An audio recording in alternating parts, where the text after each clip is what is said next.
The 7th console generation was a watershed moment for consoles. HD gaming was in, online playing and digital storefronts were the new standard, and Microsoft was leading the charge. Epic Games, who were most well known at the time for their Unreal Tournament series and the Unreal Engine that many games had been developed on, partnered with Microsoft to produce a flagship title for the Xbox 360.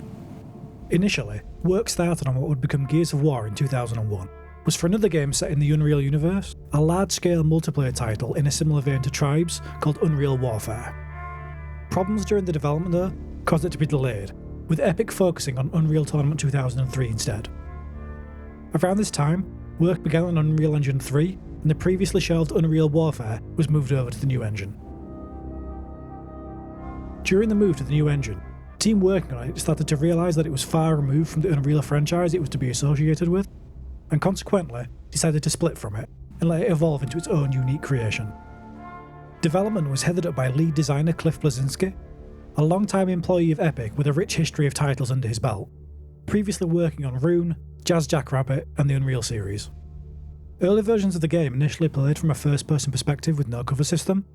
However, after being shown Unreal Engine 3 footage, Bleszinski shifted the game to a third-person perspective, similar to that of Resident Evil 4, complete with a cover system. The cover system became integral to the game's design and largely influenced third-person games moving forward due to the success that Gears received. One idea that was floated during development was an in-game cash system, with players looting bodies in order to buy weapons. However, upon pitching this to other leads on the project, it was scrapped due to fears that it would get in the way of the action. A morale system for teammates was thrown around in a similar way, where AI team members could get depressed and potentially even commit suicide. For much the same reason as the combat cache though, it was scrapped early on. The Xbox 360 was originally planned to ship with 256 meg of memory.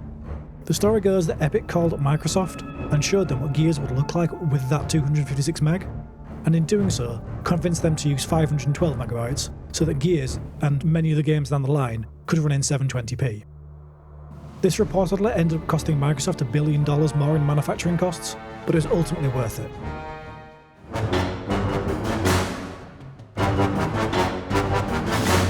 As previously mentioned, Gears of War is a third-person shooter with an over-the-shoulder camera similar to that of Resident Evil 4 but with an added cover system.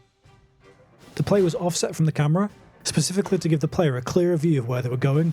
The ability to continue to move around while aiming and firing was added, feeling like the next logical step from the Resident Evil 4 controls, which frustratingly locked you in place while in combat. The cover system ended up being an essential part of the combat mechanics. The player and their teammates are surprisingly fragile and can't take a whole lot of punishment before going down. One button was used to snap into cover and again to leave it. It was incredibly simple. Cover could be chained together to make traversing the map while essentially hiding incredibly fun. The range at which getting into cover could be performed was incredibly generous too. Characters can slide into cover from quite a distance away and at a relatively high speed. This became synonymous with Gears of War and helped to define the game's feel and its multiplayer experience. The development and iteration of the cover system removed any need for a traditional jump or couch mechanic. Both of these are somewhat featured, though in an entirely contextual manner. This directly influenced map design, more specifically the verticality or lack thereof in the maps. Most areas are relatively flat, with only one change in elevation in either vertical direction at most.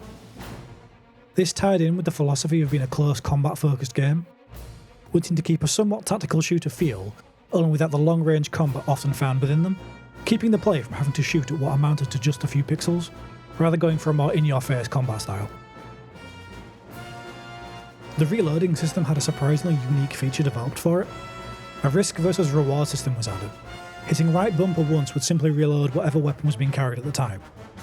During the animation, however, a meter would appear with 3 sections. Hitting the right bumper again during the reload animation at the right or wrong time would affect what happened. The vast majority of the meter would be counted as a failure, which would lead to weapon jam, dropping a magazine, or some other fault that would slow down the process. Hitting a small area would have the reload trigger as normal without any gain or penalty.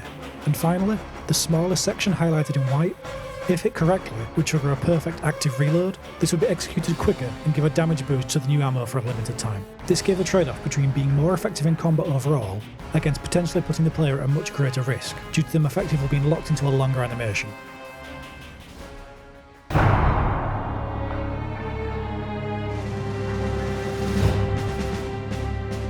Bayonets are not something seen much outside of World War II games, and are often just a fairly standard knife on the end of a gun. Gears of War set out to differentiate itself in a couple of ways, first by having a sci-fi game with bayonets, and secondly, by one-upping the knife on the end of a gun model. How did they do this?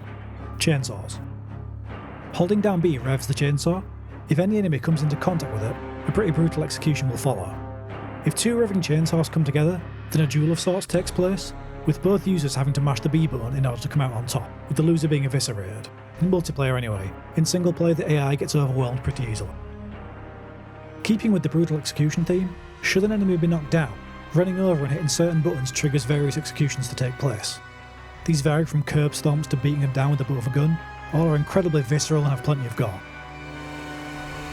The moment-to-moment gameplay is based around these few concepts: linear progression between open combat areas, scattered with terrain for cover, with what essentially amount to corridors connecting them.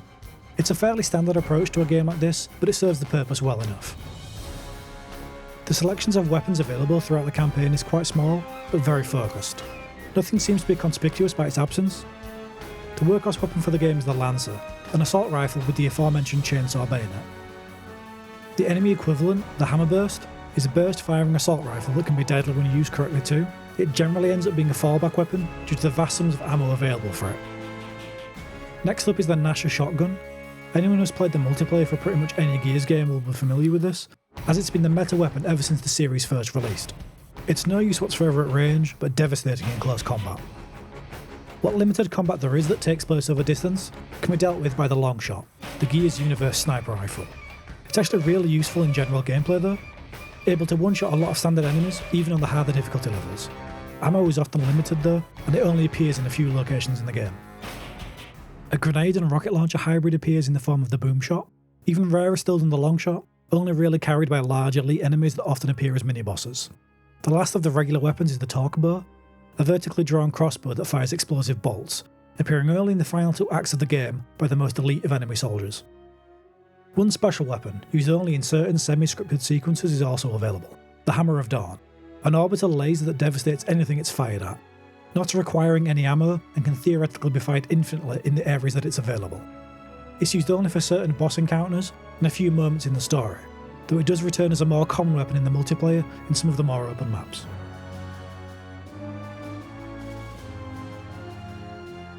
Gears of War is set on an Earth-like planet called Serra. 14 years prior to the events of the game, a race of mostly humanoid creatures called the Locust, dwelling between the planet's surface, appear, erupting through the landscape and proceed to wipe out a quarter of the planet's population in the first day of the conflict. This became known as Emergence Day, with a war raging between the two ever since. The plot concerns Delta Squad, a part of the human military called the COG. They're tasked with locating Alpha Squad and securing a device called the Resonator. It's believed that this would allow humanity to map the Locust tunnels so that missiles can be used to destroy them from within. Throughout all of this, the player controls Marcus Phoenix, a disgraced former COG soldier, freed from prison in order to contribute to the war effort, joining Delta and eventually taking over command of them. Unfortunately, nothing really goes according to plan. Upon deployment, the Resonator fails and a backup plan has to be thought up. Conveniently, the data they need happens to be just lying around, with a short trip to Phoenix's family home required to pick it up. His father somehow acquiring this data years ago, but neglecting to mention it at any point for some reason. It isn't a very deep story. This brief retread more or less covers the majority of the main points. It isn't badly written by any means though, and the voice acting is top notch, which really helps bring the characters and setting to life. Phoenix is voiced by John DiMaggio, probably most famous for playing Bender in Futurama. The human race can bite my shiny metal ass! And Cole is voiced by Lester Speight, who is by far the most entertaining character in the whole game. That's right, everybody wants to see the train, baby. The campaign blends a cinematic action game with some light horror elements. Not jump scares per se, but a dark and creepy tone in some sections. The second of the 5 acts specifically is relatively quiet and reserved from a combat perspective for the most part, focusing on putting the player in a battle with darkness rather than open combat. Gears of War released November 7th, 2006 in the US, and 10 days later in the rest of the world. Upon release it received near universal critical acclaim, with an average review score of 94 out of 100 on Metacritic, winning over 30 Game of the Year awards in 2006. The following year a PC port was released, allowing the game to be played at higher frame rates and resolutions, as well as re-adding a cut section from the campaign. Unfortunately though it never came to Steam, and it's still stuck with the much maligned Games for Windows Live service. It set an incredibly high standard for what could be achieved during the 7th console generation, popularising cover-based shooting, though not necessarily for the better. By 2008, Gears of War had managed to set 5 world records, recognised by Guinness in their 2008 Games Edition, including being the fastest selling original game, selling more than 2 million copies in its first 6 weeks. In 2015, a remastered version called Gears of War Ultimate Edition was released on Xbox One and PC. This re-added the cut content last seen in the PC release of 2007 and updated the multiplayer to have a levelling system that was first introduced in Gears of War 2. This remaster is probably the best way to play the game at the moment, being widely available on PC and Xbox, although the original Xbox release is still available and plays perfectly fine with the backwards compatibility of the newer consoles. Both the original and the Ultimate Edition have had updates to take advantage of Xbox FPS boost, so now run at a smooth 60 frames per second on Xbox Series consoles. Gears of War's multiplayer was incredibly successful, setting one of the records mentioned previously. Namely, it was the biggest driver to paid subscriptions of Xbox Live, overtaking Halo 2 in just 2 weeks. The bulk of the work on the multiplayer was done in just 8 days before it was revealed at E3, and it still managed to leave with the Best Overall Multiplayer of Show award. It shipped with both split-screen and online co-op modes, the former of which was a pleasant surprise, as this was the generation that local multiplayer slumped off to quietly die out. 3 competitive modes were available on launch: Warzone, Execution and Assassination. The first 2 being variations of Team Deathmatch, with Execution only allowing downed enemies to be executed rather than shot, and Assassination being similar but with respawns until the team leader was killed. An update to the game added a 4th mode called Annex, which was essentially a variation of King of the Hill, tasking players with capturing and holding points. Rather unsurprisingly, the 360 doesn't have anyone playing anymore, which is a shame but entirely expected. Even Ultimate Edition's multiplayer is very quiet these days, with most people having moved over to the sequels.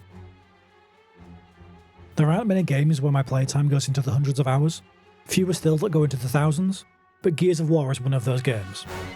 I spent a solid 2 to 3 years of my life playing it regularly online with friends, as we all competed to be the first to get what was one of the hardest achievements in gaming at the time, 10,000 ranked kills. The Game of Pick award for this is still the one I use today. In 2016, Universal Studios acquired the rights to make a movie from the series, though as of 2021, nothing much has come of it. It spawned 4 numbered sequels so far, and 3 spin-off games, selling over 27 million copies as of 2015. As always, if you managed to get this far into the video, please consider a like and subscribing, as it really does help the channel.